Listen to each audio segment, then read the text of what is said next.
Bismillahirrahmanirrahim. Bismillahirrahmanirrahim. Ustaz, apakah ketika imam bangun dari ruku', i'tidal maksudnya, membaca sami'allahu liman hamidah, makmum juga membaca sami'allahu liman hamidah? Maksudnya ketika imamnya bangkit mengatakan sami'allahu liman hamidah, apakah makmum mengucapkan kalimat yang sama ataukah doa yang berbeda, kan? Karena jika saya lihat di TV Masjid Istiqlal dan juga di Masjidil Haram, makmum yang mengeraskan suaranya mengikuti imam langsung membaca Rabbana walakal hamd.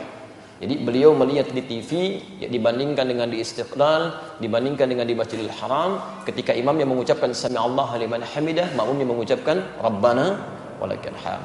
Tayyib, mana di antara ini yang bisa kita berikan pandangan? Teman-teman sekalian, patokan dalam ibadah itu bukan TV, bukan masjid tertentu, atau bukan keadaan tertentu. Patokan dalam ibadah itu dalil. Sepanjang ada dalilnya, kita kerjakan. Kalaupun tapi terkait dengan ibadah, maka itu kita tinggal. Ada dalil, kita ambil. Tidak ada dalil, kita tinggalkan. Tapi terkait dengan perkataan ini, sami'allahu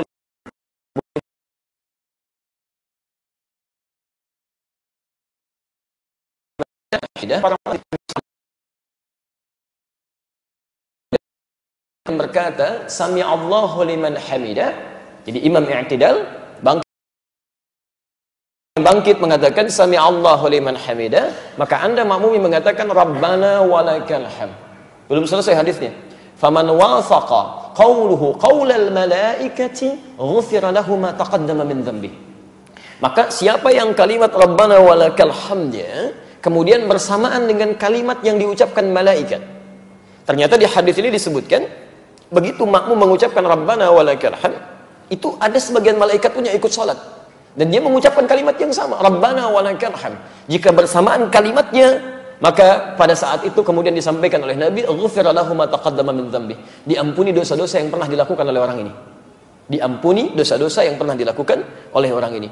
Sebagian mentafsir atau memberikan syarah jika yang bersangkutan pun memahami makna kalimat dari Rabbana walakal hamd. Karena itulah kemudian dibentangkan bagi orang-orang yang i'tidalnya benar, dibentangkan pilihan-pilihan oleh Allah setelah memujinya. Mau permintaan apa yang diinginkan silahkan, bisa dikabulkan. Ya, mil as-samawati, apakah permintaannya yang sepenuh langit, wa mil al-ardi atau sepenuh bumi, kan? Wa ma bainahuma atau antara langit dan bumi. Jadi kalau Anda punya permohonan sepenuh langit, sepenuh bumi, di antara langit dan bumi, Allah Maha Kuasa untuk mengabulkannya. Atau misalnya kita nggak berkehendak, Allah berkehendak, wamil amasyita min syai'in ba'du. Semua terserah Allah apa yang akan diberikan. Jadi kalau Anda benar kemudian dari mulai rokoknya, kemudian Anda bangkit i'tidal, dalam posisi i'tidal itu ditawarkan, ayo mau minta apa disampaikan. Karena itulah setelah kita i'tidal kemudian kita sujud, Nabi menyampaikan perbanyak doa dalam sujud itu. Karena itu diantara hal yang diberikan kesempatan oleh Allah untuk mengabulkannya. Ya.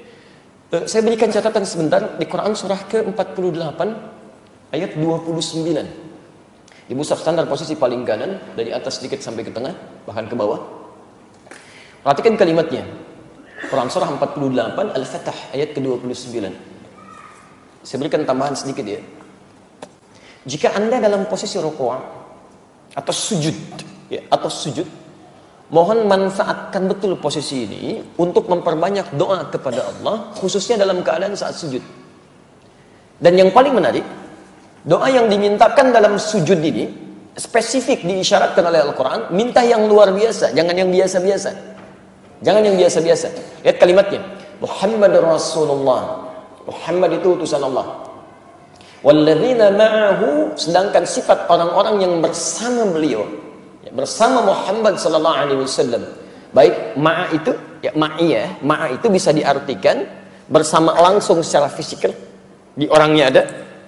Bisa diartikan orangnya tidak ada tapi mengikuti nilai-nilainya, petunjuknya. Ya. Orang Arab mengatakan ana ma'aka, saya bersama kamu sekarang. Yang lain mengatakan ana ma'ahu fi hadhihi ra'yah, saya bersama dia dalam persoalan ini. Maksudnya saya sependapat dengan dia. Orangnya nggak ada, tapi dikatakan ana ma'ahu, saya bersama dia. Jadi ayat ini ingin mengatakan sifat umatnya Nabi Muhammad SAW itu baik dari kalangan sahabat beliau yang hadir di masanya ataupun umatnya sampai kiamat yang mengikuti tuntunan terhadap segala hal yang menyimpang, yang membahayakan agamanya. Ya. Mohon izin saya ingatkan sekali lagi ya. Baik, sekali lagi saya ingatkan. Ingat kata kafar di Quran itu yang turunan jadi kafir. Bisa disebut kafar, jamaknya kafaru. Ya. Kata kafar ditemukan misalnya di Quran surah ke-14 ayat 7. La in syakartum la azidannakum wa la in kafar. Ya. Taib, jamaknya kafar. Quran surah ke-2 Al-Baqarah ayat ke-6. Ya. Innal ladzina kafaru sawa'un 'alaihim a anzartahum am lam tunzirhum la yu'minun. Kafar jamaknya kafaru.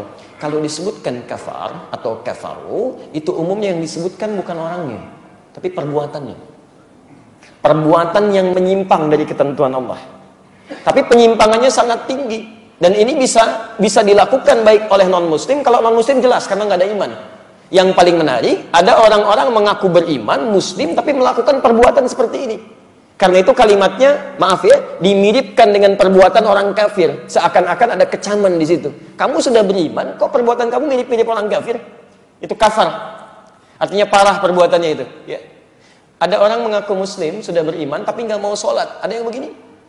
Ada.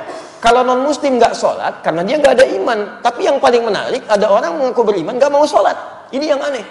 Makanya kata Quran, kok perbuatan kamu mirip-mirip orang kafir. Kafaru, seperti orang-orang kafir perbuatannya. Jelas di sini? Tapi ada orang misalnya diberikan keluasan harta benda. Kaidahnya mesti zakat. Kalau orang kafir, dia tidak berzakat karena nggak ada iman. Tapi yang paling menarik, dia merasa beriman, dia nggak mau zakat. Maka turun ayat, la in syakartum la azidannakum wa la in kafar. Baik, maka hati-hati ya, hati-hati. Nanti disebutkan turunan-turunan perilakunya. Ya, ada yang menghambat orang lain untuk beribadah ke masjid, ada yang menghambat misalnya orang lain untuk mendekat kepada Allah. Banyak hal, itu disebut orang-orang paling zalim. Ya, Quran surah kedua Al-Baqarah ayat 114, posisi paling kiri di pertengahan itu. Nah, kalau orangnya yang memang dia belum beriman kepada Allah Subhanahu wa taala, ya, berbeda dengan orang-orang yang telah beriman, menunjuk langsung pada orangnya, maka kalimatnya berubah dari kafar menjadi kafir. Jamaknya kafirun atau kafirin. Jadi kalau disebutkan kafirun atau kafirin, itu umumnya menunjuk pada orangnya yang tidak beriman. Saya ulang ya, orangnya yang tidak beriman. Dan biasanya ya, karakteristik kafirin atau kafirun yang diungkapkan di Quran itu pada umumnya secara umum itu tidak melukai umat Islam, tidak menyerang umat Islam, tapi dia kadang suka ngajak-ngajak, kadang bawa misi ya. Zaman Nabi pernah ada sekelompok orang malam-malam datang pada Rasulullah SAW mengatakan, "Ya Muhammad, kita memang berbeda, ya kepercayaan kita lain, tapi jangan sampai perbedaan ini menjadikan kita berselisih. Ayo kita konsensus saja. Malam ini kami coba untuk nyembah Tuhan kamu lah. Besok-besok kamu silahkan ikut nyembah Tuhan kita." Maka di situ turun kemudian satu surah dikenal dengan Al-Kafirun. Qul ya ayyuhal kafirun. Katakan, hei orang-orang yang belum mau beriman, ya, menutup dirinya untuk menerima hidayah Allah Subhanahu wa taala. La a'budu ma ta'budun. Kami tegaskan sampai kapanpun saya tidak akan pernah menyembah apa yang kalian sembah itu. Wala antum 'abiduna ma'abud, dan kalian pun gak usah repot menyembah apa yang aku sembah. Sampai ujung ayatnya, lakum dinukum waliyadin. Ya, untuk kalian apa yang kalian yakini, untuk saya syariat yang saya jalani. Tayyib. Ingat rumus ini ya. Kalau di Quran ada kalimat sifatnya umum, tidak disebutkan siapa orangnya, kapan kejadiannya, itu menunjukkan bahwa peristiwa itu akan berlangsung di setiap masa dengan tokoh-tokoh yang berbeda. Jadi sampai sekarang pun Anda akan temukan non-muslim, dia belum beriman, dia tidak menyerang orang Islam, cuman kadang suka ngajak-ngajak. Anda akan temukan itu. Kalau nggak percaya silakan. Hukum Quran nggak mungkin keliru. Tidak mungkin keliru. Anda hari Ahad bisa ke Jakarta atau ke beberapa tempat, Car Free Day, ya, karnya yang free. Yang beginian belum tentu. Kadang datang bawa biskuit, ya, bawa macam-macam. Ada yang ke pelosok gunung bawa super mie dan sebagainya. Menyampaikan, nyerang sih enggak. Cuma mengeluarkan orang dari akidah dan apa yang diyakini. Itu kafirun atau kafirin. Yang terakhir kufar. Kalau disebutkan kufar, itu bisa dua.